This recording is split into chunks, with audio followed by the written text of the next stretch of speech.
Hello everybody, welcome back to the channel. Thank you for joining me on another video. And in today's video, I'm going to talk about the iPhone 10, specifically the 10 things I hate about it. So let me explain this format to you guys very quickly. This format is not meant to particularly just tell you guys that the iPhone 10 is bad or that it's not a good device. It's meant to point out the things that are not good about it, and in a separate video, I'll be covering the things that are really good about it. So the main reason behind making videos like this is to avoid confusion and very clearly give you guys a list of pros and cons in separate videos that you guys can watch and understand. So this is the first one, which is the 10 things that I hate about the iPhone 10. So the iPhone 10 has been my primary phone for about 3 weeks now, ever since it came out, and I've had a very love-hate relationship with it, mostly because it's still very much in its infancy stages and a lot more to go in terms of both software and various other stuff that needs to be fixed on the phone. So let me get right into it. Number one, starting off with the immediate way that you use the phone. So on the lock screen, you no longer have a home button to click and open up your phone. Now, to open your phone, you have to swipe up. Once you swipe up, you get Face ID and then the phone unlocks. The issue here is that you can't use the swipe up gesture from anywhere on the screen. It has to be from the absolute bottom for it to work. Now, in most cases, I know that it's not comfortable to go all the way to the bottom of the screen and then swipe up. Generally, you go about halfway or even a little bit higher midway and just want to do a quick slide up so that you can access your phone. Now, Apple, for some reason, has not implemented this. They think that if you swipe up from the middle, it won't work. I don't know what they thought. It brings up the notifications, and that's just pointless in my opinion. I'd rather have the entire screen be a method to unlock where I can just swipe up from anywhere and have the phone unlocked. Number two, continuing on the swipe up to unlock, you have to swipe up the phone even if Face ID is enabled and Face ID recognizes you. So on Touch ID, if you just tap the home button and it recognizes your finger, it'll automatically unlock and open up to the home screen. On the iPhone 10, that doesn't work. Even if Face ID recognizes you, let me just show you. So Face ID has now recognized me, the unlock symbol is there, it still hasn't opened. So I have to swipe up from the bottom in order to open up the phone, which is annoying, and really it wastes a lot of time. It makes the unlocking process feel very slow. And especially with the new OnePlus 5T where it's instant. I know Apple can just do this with a software update. I'm not sure why it's not included like it is on the OnePlus 5T, which is lightning fast if you watched any other video. Number three, battery life. So this phone has a smaller battery in comparison to the iPhone 8 Plus, and it has a little bit of a bigger battery when compared to the iPhone 8. Now the thing here is that when I was watching the unveiling, I wanted to know exactly what the battery life would be like, and instead of giving actual numbers, Apple as usual just gave a vague rhetoric of the iPhone 10 has 2 hours better battery life than the iPhone 7. That's it. Now the iPhone 7 has pretty bad battery life that I've known about, and I was not impressed knowing that only 2 hours were being added on top of that. And realistically, I know that 2 hours doesn't really mean 2 hours of usage. It just means that they're saying that maybe onto the standby time or whatever. And I've had constant issues with the battery here. The battery runs out very quickly for me. The 8 Plus was pretty good, so I would unplug in the morning, and by the time the evening was done, I would have about 10% before I went to bed where I would plug it in. Now the iPhone 10, it's about 3 to 4 o'clock before I'm out of charge and I need to charge the phone again. It kind of reminds me of the days where I had the iPhone 6 and I would just struggle with battery constantly because I'd keep running out. Now, I am a very heavy user, and this might only affect few people, but there are heavy power users that will be annoyed by the battery life of this phone. Number four, software optimization. So Apple has yet to optimize the software for this, and not just Apple, even third-party developers. A lot of people, despite it being now 3 weeks and many months since the phone was announced, the developers still haven't gotten on board. There's big developers like Google and Amazon that still haven't updated a lot of their apps to work with the iPhone 10 screen, and instead you just get a small condensed version, which is really pointless because the entire point of this phone is this big beautiful display. Now, I'm sure that this will all be fixed as time goes on, but it's annoying to see even 3 weeks in, a lot of software has not been optimized, and not just the apps that are not sized. There's a lot of stuff like the home. There's 2 home keys here where you could use the camera, where if you click on it, the camera opens, or if you tap, you'll get your flashlight on, where the flashlight turns on and off by just clicking here. Now the issue there is that while these are really cool and I really like this, there's another way to go to the camera by sliding. So I don't understand why Apple didn't think it through and maybe either they could have just completely ditched the swipe feature. I don't know why Apple didn't make this reprogrammable or just given us a better function than camera, which is already provided. I'm sure, again, that's going to be all taken care of in software updates, but annoying that such a big flaw was just looked over, especially since it's the first thing that you see when you unlock your phone. One of the other major issues I have with the software is that the keyboard is very unoptimized. So there's so much space right below the keyboard that is unused. I'd rather have either the keyboard sit lower or I'd have something below it like the emojis or anything that would be a little bit more useful. Now, it's so pointless to have such a big screen, but then rob your users of space by cutting out the top and the bottom and effectively making it smaller than what the iPhone 8 Plus can give you.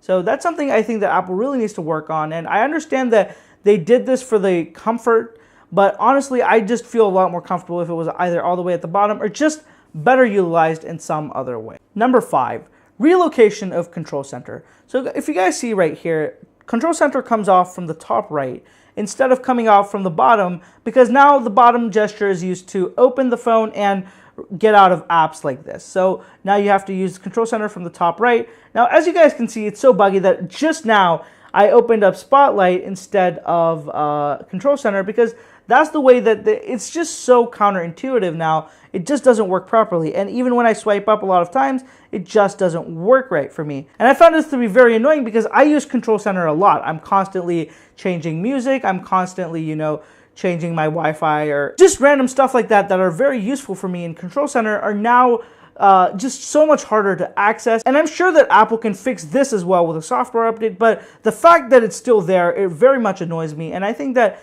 this just keeps adding to the learning curve of this phone, which is already very steep with these new gestures in this new phone. Number 6, Face ID.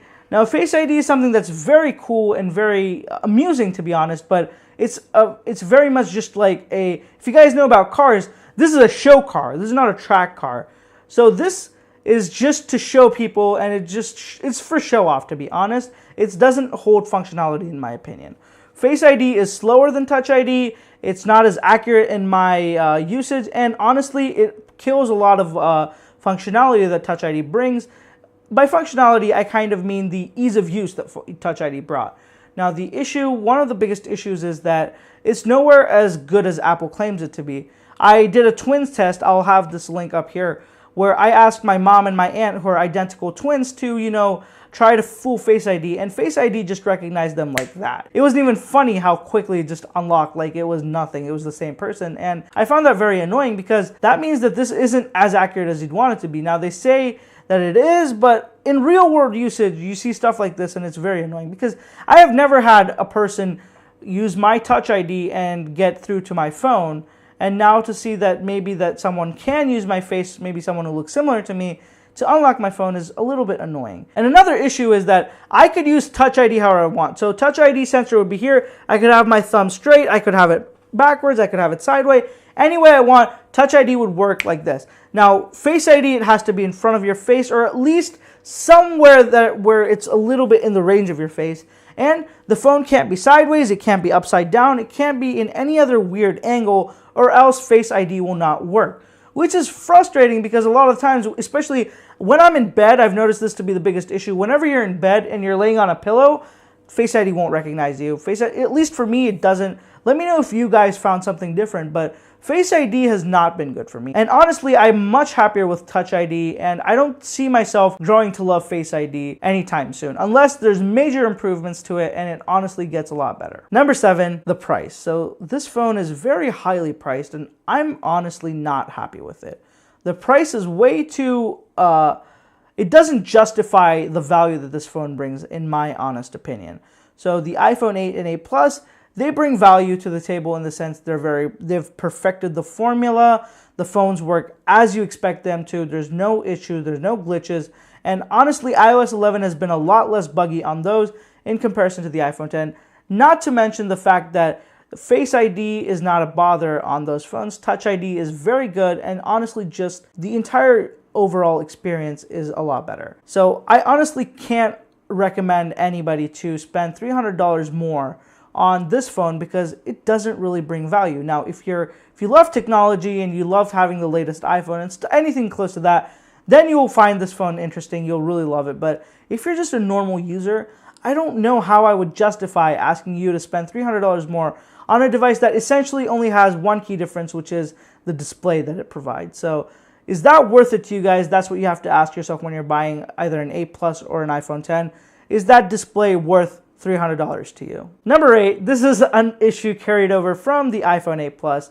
This thing is a fingerprint magnet. So it uses the same glass that the iPhone 8 Plus does on the back and the same color as well. So it's just a big fingerprint magnet. It just fingerprints up so bad and it smudges so quickly that it's honestly impossible to maintain the look of this phone unless you have a case on, or if you're constantly just wiping the phone down, which is just as annoying as, having smudges on the phone. So in my opinion, having a case is a must for the iPhone 10, 8 Plus, and 8. Number 9, this is something that I've noticed, especially when I was doing the benchmarking and comparisons between the iPhone 8 and iPhone 10, and then I further noticed when I was using the phone after about 2 weeks.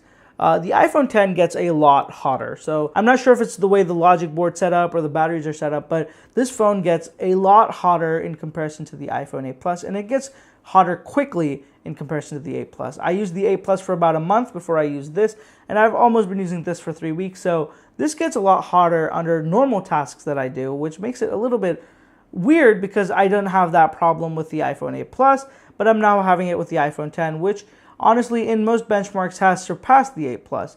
So this heat issue is weird, and I'm not sure whether it's software or it's just the way the phone is designed that it heats up a lot more quickly.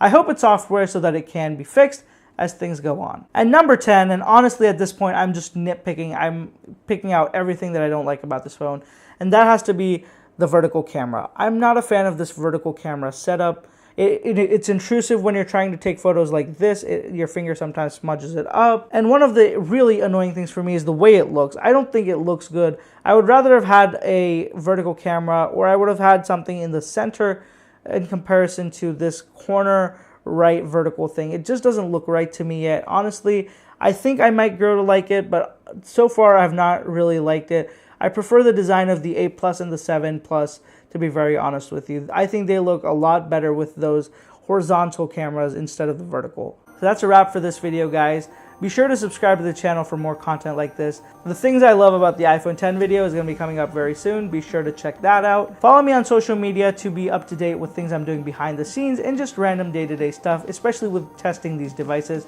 I find a lot of cool stuff that I don't include in these videos, but they're on my Twitter and Facebook, so be sure to check those out. Thank you guys for watching. I'll catch you in the next one.